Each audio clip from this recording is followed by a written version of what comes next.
Hello students, this is part 2 video of your chapter 5 India Wins Freedom. In this video, we will discuss about the movements launched by Gandhi ji. Indian leaders were shocked by the Jallianwala Bagh incident. Jallianwala Bagh incident होने के बाद जो Indian leaders थे वो बहुत ज़्यादा shock में थे। तो उसके बाद गांधी जी ने नॉन कोऑपरेशन मूवमेंट स्टार्ट किया और ये एक तरह का नॉन वायलेंट मूवमेंट था जिसके अंदर सिर्फ प्रोटेस्ट धरने वगैरह अंग्रेज़ों के अगेंस्ट किए जाते थे। लोगों ने अंग्रेज़ी सामान जो ब्रिटिश के सामान था उनको यूज़ करने से बिल्कुल बॉयकॉट कर दिया और उसकी जगह सिर्फ वो इंडिया में बनी चीज़ों का ही यूज़ करना उन्होंने स्टार्ट कर दिया। और जो स्टूडेंट्स थे, टीचर्स थे, जो स्कूल जाते थे, अंग्रेज़ों के थ्रू जो स्कूल और कॉलेजेस थे उनको भी उन्होंने बॉयकॉट कर दिया।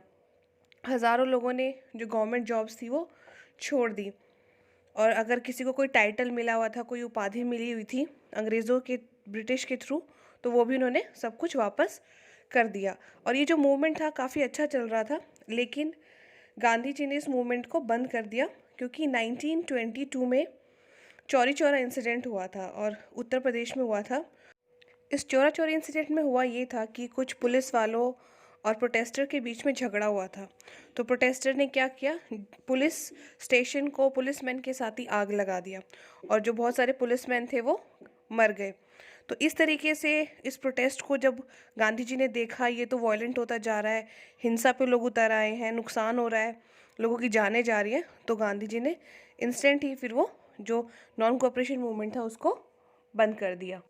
बेटा इसके बाद ब्रिटिशर्स ने एक कमीशन बनाया जिसके अंदर 7 मेंबर्स थे और ये कमीशन सिर्फ इसलिए बनाया गया जिससे कि इंडिया के जो लोग हैं उनके लिए रिफॉर्म्स कुछ सुधार किए जा सकें। लेकिन और इस कमीशन के जो हेड थे वो थे सर जॉन साइमन।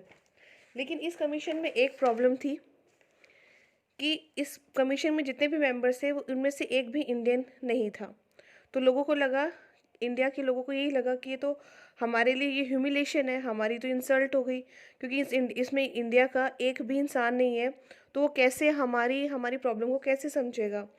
तो इंडियन नेशनल कांग्रेस ने इस कमीशन का कंप्लीटली बॉयकॉट कर दिया। और जब सर जॉन साइमन इंडिया आए थे 1928 में, तो लोगों ने उनको ब्लैक फ्लैग्स दिखाए और खूब ज़ोर से उन्होंने नारे लगाए, स्लोगन दिया, साइमन गो बैक। और ये जब प्रोटेस्ट चल रहा था, धरना सब चल रहा था लाहौर में, तब पुलिस ने प्रोटेस्टर्स के ऊपर लाठी चार्ज करना शुरू कर दिया, लाठी बरसाना शुरू कर दिया। और इसी लाठी चार्ज में लाला लाजपत राय बहुत बुरी तरीके से घायल हुए और कुछ दिनों के बाद उनकी डेथ भी हो गई थी। बेटा इंडियन नेशनल कांग्रेस ने जो साइमन कमीशन के जितने भी रिकमेंडेशंस थे उन सबको कम्प्लीटली रिजेक्ट कर दिया और गांधी जी ने उसके बाद सिर्फ कंप्लीट इंडिपेंडेंस मतलब पूर्ण स्वराज का डिमांड अंग्रेज़ों के सामने कर दी। गांधी जी ने इसीलिए फिर सिविल डिसोबीडियंस मूवमेंट चलाया 1930 में और इसके कुछ प्रोमिनेंट लीडर्स थे जवाहरलाल नेहरू, सरदार वल्लभ भाई पटेल, सरोजनी नायडू, डॉक्टर राजेंद्र प्रसाद और मौलाना अब्दुल कलाम आज़ाद। इन सब ने सिविल डिसोबीडियंस मूवमेंट में पार्टिसिपेट किया और इस मूवमेंट की जो शुरुआत थी वो दांडी मार्च करके शुरू करी गांधी जी ने। उस टाइम अंग्रेज़ों ने इंडियंस के ऊपर नमक कानून लगाया हुआ था, मतलब अगर नमक इंडियंस बनाते हैं तो उनको टैक्स देना पड़ता था, तो इंडियंस नमक नहीं बना सकते थे। तो गांधी जी ने मार्चिंग करना स्टार्ट किया साबरमती आश्रम से और वो दांडी तक पैदल चलकर गए और बहुत हज़ारों की संख्या में लोगों ने उनका साथ दिया और वो भी उनके साथ पैदल गए दांडी तक। और वहाँ जाकर महात्मा गांधी जी ने और बहुत सारे लोगों ने नमक बनाया और नमक कानून को तोड़ा। जब ये मूवमेंट चल रहा था तब हज़ारों की संख्या में लोगों को अरेस्ट किया गया और उनको जेल भेज दिया गया था। ये मूवमेंट 1934 तक चला था और इसमें बहुत सारे लीडर्स को अरेस्ट किया गया था इस मूवमेंट के दौरान। और फिर 1935 में ब्रिटिश गवर्नमेंट ने एक एक्ट बनाया और जिसमें कुछ इंडियंस के फेवर में कुछ रिफॉर्म्स थे, लेकिन इंडियंस बिल्कुल भी हैप्पी नहीं थे इन रिफॉर्म्स से। उनको सिर्फ क्या चाहिए था, उनको सिर्फ कंप्लीट इंडिपेंडेंस चाहिए था। उसके बाद गांधी जी ने जो थर्ड मूवमेंट चलाया था वो था क्विट इंडिया मूवमेंट। 1939 में सेकेंड वर्ल्ड वॉर स्टार्ट हो चुका था और ब्रिटिश ने बहुत सारे इंडियन सोल्जर्स को वॉर में लड़ने के लिए भेजा था। महात्मा गांधी जी बिल्कुल भी खुश नहीं थे। उन्होंने बहुत ही इमीडिएट एक मूवमेंट स्टार्ट किया कंप्लीट इंडिपेंडेंस के लिए, और वो मूवमेंट था क्विट इंडिया मूवमेंट, जो कि 1942 में स्टार्ट किया गया था। गांधी जी ने एक स्लोगन भी दिया, डू और डाई, जिसका मतलब था या तो अपने देश की आज़ादी के लिए लड़ो, नहीं तो आज़ादी के लिए लड़ते लड़ते अपनी जान दे दो। और इस मूवमेंट में गांधी जी को इंडिया की सभी सोसाइटी, सभी सेक्शंस ने सपोर्ट किया, और ये एक फाइनल स्टेप रहा इंडिया को आज़ादी दिलाने के लिए। बेटा, सुभाष चंद्र बोस एक दूसरे इम्पॉर्टेंट लीडर थे जिन्होंने फ्रीडम स्ट्रगल में साथ दिया था इंडियंस का, और उनको फेमसली लोग जानते थे नेताजी के नाम से। और शुरुआती दिनों में तो वो काफ़ी एक्टिव लीडर थे इंडियन नेशनल कांग्रेस के, लेकिन वो इस बात के बिल्कुल सख्त खिलाफ थे कि क्यों इंडियंस अंग्रेज़ों को हेल्प कर रहे हैं वर्ल्ड वॉर के टाइम पे। और इसी वजह से उन्होंने काफ़ी ब्रिटिश के अगेंस्ट काफ़ी प्रोटेस्ट किया, उनको परेशान किया, तो उनको हाउस अरेस्ट बना दिया। हाउस अरेस्ट मतलब उनको एक जगह पे उनको बंद कर दिया 1940 में।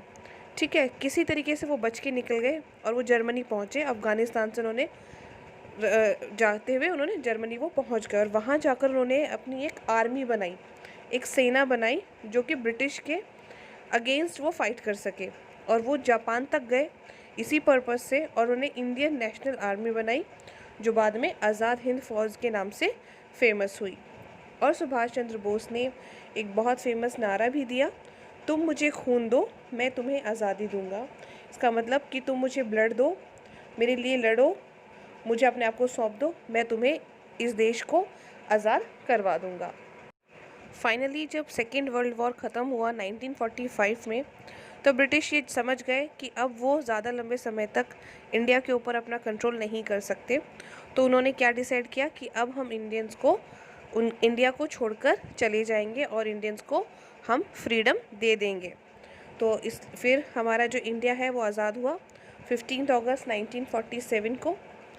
और बट उससे पहले अंग्रेज़ों ने जाते जाते भी इंडिया के दो हिस्से कर दिए, पाकिस्तान और India.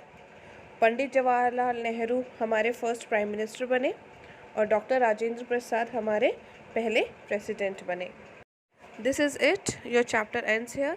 And still, if you have any query, any doubt regarding this chapter, you can call to your subject teacher and sort it out your doubts.